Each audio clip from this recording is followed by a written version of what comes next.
નમસ્કાર દર્શક મિત્રો, હું જયશ્રી પરીખ આમોદ તુફાન ન્યૂઝમાં આપની સાથે. તો જુઓ આજના વિશેષ સમાચાર. આમોદ નગરપાલિકામાં સફાઈ કામદારોનો 1 માસનો પગાર ન થયેલ હોવાથી નગરપાલિકા ઓફિસ ખાતે પ્રમુખના ચેમ્બરમાં જ પ્રમુખનો ઘેરાવો. પ્રાપ્ત માહિતી અનુસાર આમોદ નગરપાલિકાના સફાઈ કામદારોને અગાઉ તહેવારો ધ્યાનમાં લઈ પગારની માંગણી કરતા પ્રમુખ દ્વારા જવાબ મળેલ કે 2-3 દિવસમાં પગારનું આયોજન થશે, જેના કારણે સફાઈ કામદારો રોષે ભરાઈ પ્રમુખના ચેમ્બરમાં જ ઘેરાવો કરી બેસી ગયા હતા. જે અનુસંધાને મુખ્ય અધિકારીને અખિલ ભારતીય સફાઈ કામદાર મજૂર સંઘના પ્રમુખ દ્વારા ફોન કરતા મુખ્ય અધિકારી જંબુસર નગરપાલિકાના ચાર્જમાં હોવાથી ફોન રિસીવ કર્યો ન હતો, જેના કારણે સફાઈ કામદારો વધુ રોષે ભરાયા હતા. સફાઈ કામદારોના કહેવા પ્રમાણે તેઓના પીએફના નાણાં પણ ભરપાઈ કરેલ નથી, તેમજ સફાઈ કામ દરમિયાન સફાઈ કામદારને સેફટી માટેની સામગ્રી જેવા કે હાથ મોજા, સાબુ, બૂટ, તગાડા તેમજ અન્ય સેફટીની સામગ્રી પણ આપતા નથી. જ્યારે આ તમામ મુદ્દા અનુસંધાને નગરપાલિકા પ્રમુખે જણાવેલ કે હાલ 1 માસનો પગાર બાકી છે, જે 2 દિવસમાં આયોજન થઈ જશે અને સેફટી માટેની તમામ સામગ્રી નગરપાલિકા એસઆઈ સાથે ચર્ચા કરી પૂર્ણ કરવામાં આવશે એમ જણાવ્યું હતું. Bureau chief Maqsood Patel, Amod Toofan news, Amod. Hirabhai Premabhai Solanki. શું પ્રોબ્લેમ થયો? ભાઈ અમે પગાર બાબતનું પાલિકા મેં મુખ્ય અધિકારીને પ્રમુખશ્રીને વારંવાર લેખિત મૂકી જવાબ, પણ આજ દિન સુધી હજુ આ તહેવાર નજીક આવ્યું છતાં પણ પગારને કોઈ પણ જાતનો જવાબ આપતા નથી. એમ કે છે પ્રમુખશ્રી કે આ 1 જ મહિનાનો પગાર બાકી છે ને 2 દિવસમાં થઈ જશે. ના, ખોટી વાત છે. નહીં પગાર કરે, પગાર થાય નહીં, કોઈ જુઠ્ઠું બોલે છે, બહાના કાઢી રહેલા છે અને ખોટા કર્મચારીને ગુમરાહ બનાવી રહેલા છે. કારણ કે જો પગાર કરવાનો તો આજે 5 તારીખ થઈ છે, આજે 5 તારીખે નાખે તો 7 તારીખ સુધીમાં કર્મચારીના પગારો મળી ગયા હોત. 9 તારીખે રક્ષાબંધનનો તહેવાર છે ને પછી 3 દિવસની રજા આવી રહી છે, છતાં પણ આ જૂઠું બોલી રહ્યા છે. પગાર કરવાના ગયા વખત અમને કેટલી વાર આ રીતના એમને કહેલું પગાર મળશે, આ મળશે, પણ કંઈ મળેલું નથી. પ્લસ બીજું કે અમારા કર્મચારીના જે 47 રૂપિયા પીએફના જમા કાન તે પણ કરાવેલા નથી. નિવૃત્ત કર્મચારી થયા તેમને પણ આજ દિન સુધી કોઈ પણ જાતની એમને બેનિફિટ કે એમને પૈસો મળેલો નથી.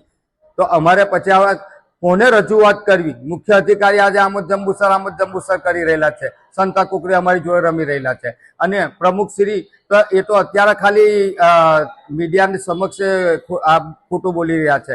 કારણ કે અમે 2 દિવસમાં પગાર કરીશું, પણ આગળ શનિ રવિ આવી રહેલી છે, એટલે પગાર અમારા થાય જ નહીં. એના માટે અમે જે પગલું ઉપાડેલું છે અનશનનું, એ પગલું અમે કરવાના છે. સફાઈ કામદારને સેફટી માટે શું આપવામાં આવે? સફાઈ કર્મચારીને હાથના મોજા આપવામાં આવે છે, સુપડી આપવામાં આવે, તગારું અને એમના હાથ સાફવા માટે સાબુની તે પણ નથી આપતા. તેની પણ અમે રજૂઆત કરી, લિખિત આવેલું, છતાં પણ આજ દિન સુધી અમને આપેલ નથી. કેટલા સમયથી આ સમસ્યા? આ તો લગભગ 6 મહિનાથી છે. આ સાબુ, તગારા, કપડા, આ જે કંઈ લેવાનું તે આજે અમારે 1.5 વર્ષથી ચાલે, પણ અમે રજૂઆત હમણાં 1 માસથી કરી રહેલા છે, છતાં પણ આ લોકો કંઈ સાંભળવા તૈયાર. જે સફાઈ કામદારો તમારા ચેમ્બરમાં આવીને બેસેલા છે, એમનો શું પ્રશ્ન છે? આ મહિલાઓ સફાઈ કર્મી બહેનો છે ને, એ પણ ગામના રહેવાસી છે અને એમનો ગયા મહિનાનો જે પગાર બાકી છે એ અનુસંધાનમાં એ લોકો અહીંયા આવીને બેઠા છે. સામે રક્ષાબંધનનો તહેવાર છે, એટલે એમની રજૂઆત છે કે રક્ષાબંધન પહેલા અમારો પગાર થઈ જાય તો સારું. એના માટે કોઈ અધિકારીને વાતચીત કરી ખરી મેં તમને? હા, ચીફ ઓફિસરશ્રી સાથે મારી વાત થયેલી છે અને પગારની સગવડ કરવાનો પ્રયત્ન કરીએ છીએ.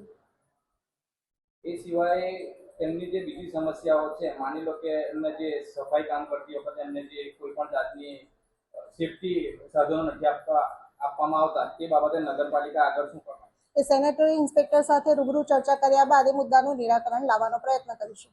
અત્રે કર્મચારી ભાઈ શ્રી, અમારા યુનિયન લીડર અમારા હીરાભાઈ અને બીજા યુનિયનના ઉપાધ્યક્ષ કનુભાઈ, જેઓએ રજૂઆત કરી કે અહીંયા 70% વસૂલાત આવે છે છતાં અમારા પગાર અનિયમિત થાય છે.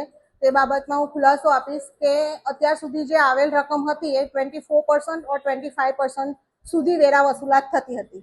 એના 70% એટલે અમારા 32 થી 35%ની આસપાસ એવરેજ જે વેરા વસૂલાત થાય છે એ બાબતનો હું ખુલાસો કરું છું.